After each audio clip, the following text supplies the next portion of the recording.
El Consejo de la Judicatura Federal no cometió ningún desacato al entregar la información al Senado para integrar las listas de las personas juzgadoras para la elección del próximo año, aseguró la presidenta Claudia Sheinbaum. El Consejo de la Judicatura, enfatizó, hizo lo que le manda la Constitución, porque así lo tiene establecido, y ellos saben que encima de la Carta Magna no hay nada. La Constitución mandata al Consejo de la Judicatura para mandar las vacantes del número de jueces, magistrados y ministros. Es un mandato constitucional. ¿De dónde están faltando los 4 que votaron por enviar esta lista? ¿Actuando en contra de qué? Si es un mandato de la Constitución, dijo Claudia Sheinbaum.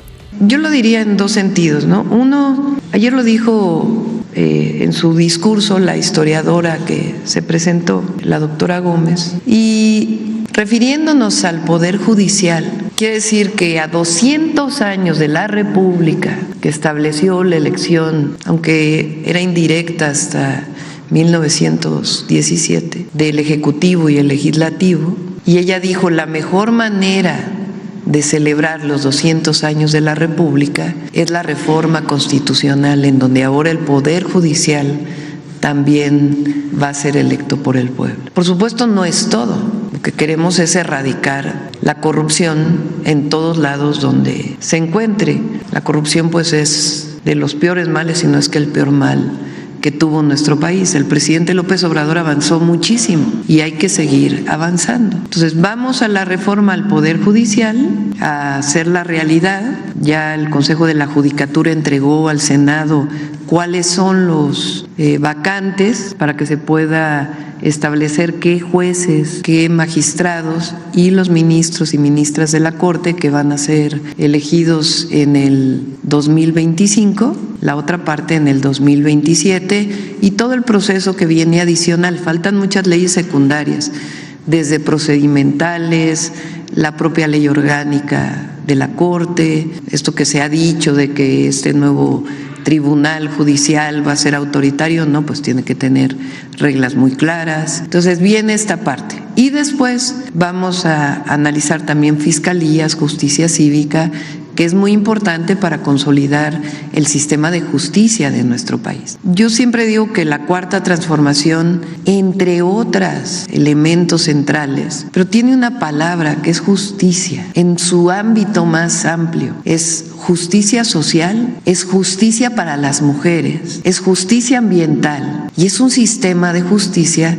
que permita que independientemente de la clase social a la que perteneces, de tu origen étnico, de cualquier origen que tengas, cualquier pensamiento, cualquier religión, independientemente de la diversidad, todos los mexicanos y mexicanas tengan acceso a la justicia. Eso es la cuarta transformación. Y hay muchos avances, pero no quiere decir que esté todo resuelto. Y por eso es importante seguir avanzando. La Asociación de Magistrados y Jueces expresó su rechazo a este hecho o esta decisión que tomó el Consejo de la Judicatura Federal de entregar la lista de vacantes al Senado para la próxima convocatoria a la elección por voto popular de jueces, magistrados y ministros. Dijeron que esto es una clara ruptura del Estado de Derecho, una violación a la división de poderes y también las acusaron, Presidenta, de haber provocado una crisis constitucional. Le quisiera preguntar en primer lugar cuál es su postura y su respuesta a este pronunciamiento. Ellos pues son los jueces y que van a tener que ceder su espacio a los nuevos jueces. Muchos de ellos no están de acuerdo. Hay otros jueces que sí están de acuerdo.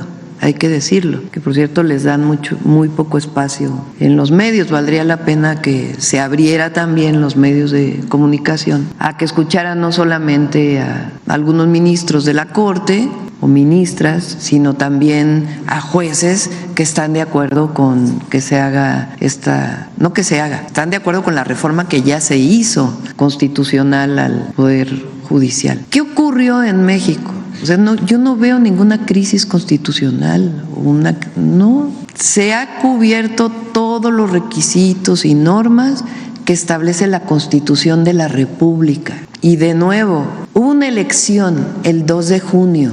Esa elección no solamente se eligieron se eligió a la presidenta de la República, sino que se eligieron senadores, senadoras, diputados, diputadas federales. A ver si tienes cuántos ganó la coalición, que lo presentamos el otro día. Porque todavía hay comentócratas que hablan de la sobrerepresentación. Entonces, se eligen los de mayoría. ¿Qué quiere decir el de mayoría?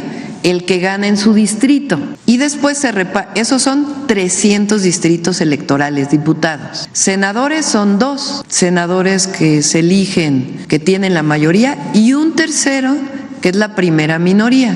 Y después hay una lista por cada partido político. En el caso de los diputados son 300 diputados de mayoría y luego se reparten 200 curules en diputados llamados plurinominales o de representación proporcional. ¿Cómo se reparten esos 200 diputados? Con una regla clara que esté establecida en la Ley Federal de Procedimientos Electorales. El otro día la presenté aquí. Esa regla es tan clara que prácticamente dice la fórmula que hay que seguir paso por paso. Dice, de lo que eligieron estos 200 se elige un denominador y después ese denominador se divide entre tanto, tanto y tanto y luego se le suma tanto. ¿Qué hizo el INE y después el Tribunal Electoral? Hace exactamente la división de acuerdo a lo que dice la Ley General de Procedimientos Electorales.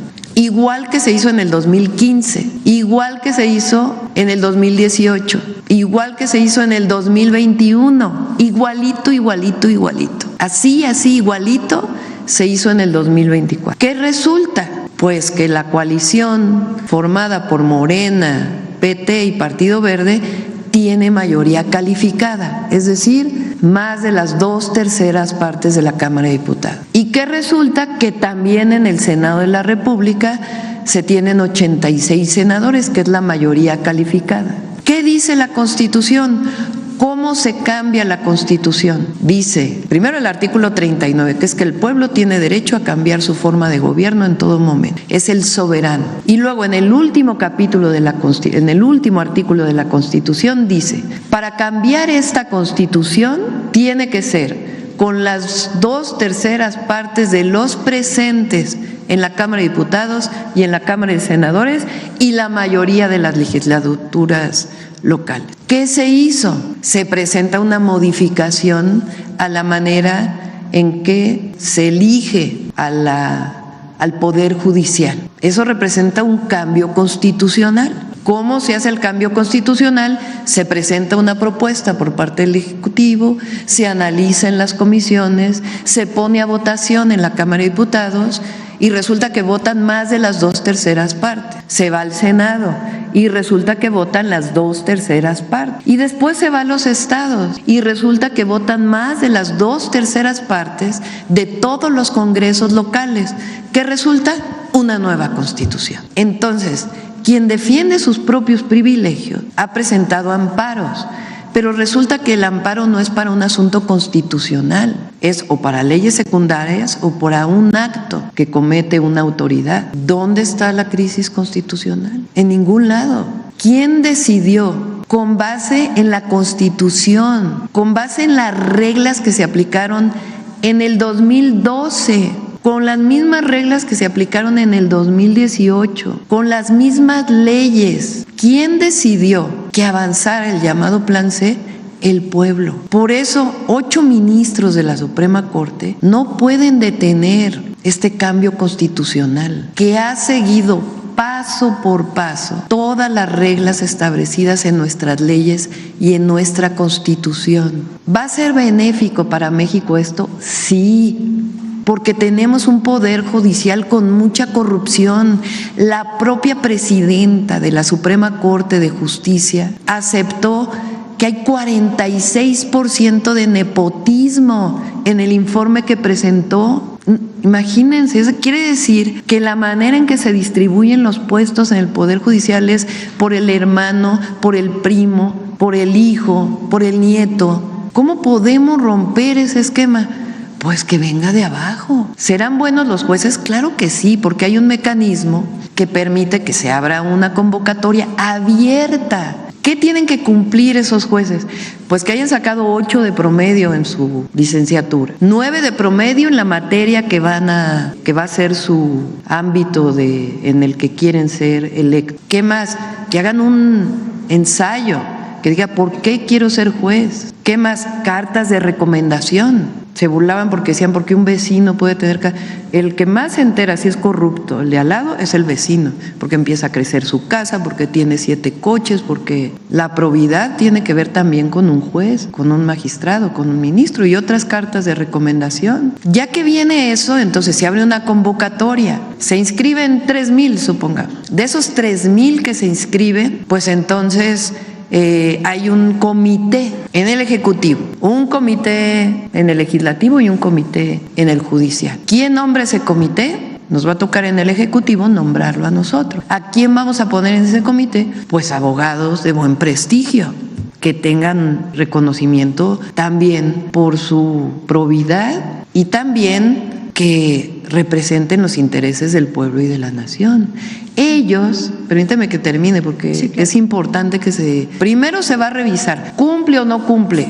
Que presentó su título y su título de maestría, pues primero hay que revisar si sí son válidos esos títulos, que si sacaron las calificaciones, pues hay que revisarlo, se revisan las cartas, a partir de ahí se hace una primera selección. Después de esa selección, este comité puede entrevistarlos. A ver, te voy a entrevistar. ¿Por qué quieres ser juez? ¿Qué sabes de la materia penal? Y de ahí pues se selecciona otro grupo. Supónganse que de un magistrado, de un ministro, salen 6 finalistas. De esos 6 finalistas se hace una tómbola para que sean 3 los que se vayan a la elección. ¿De dónde dicen que Morena va a poner a sus jueces? No, lo que pasa ahora es que es una corruptela tremenda. Entonces, al venir de abajo de un proceso distinto, pues obviamente vamos a tener un mejor poder judicial. Ahora, llevan casi 3 meses en paro, cobrando. ¿Cómo? ¿Dónde está el acceso a la justicia que tanto defienden? Entonces, por eso digo, no hay crisis constitucional. Y los 8 ministros que están en contra, ministra, no tienen atribuciones para parar una reforma constitucional.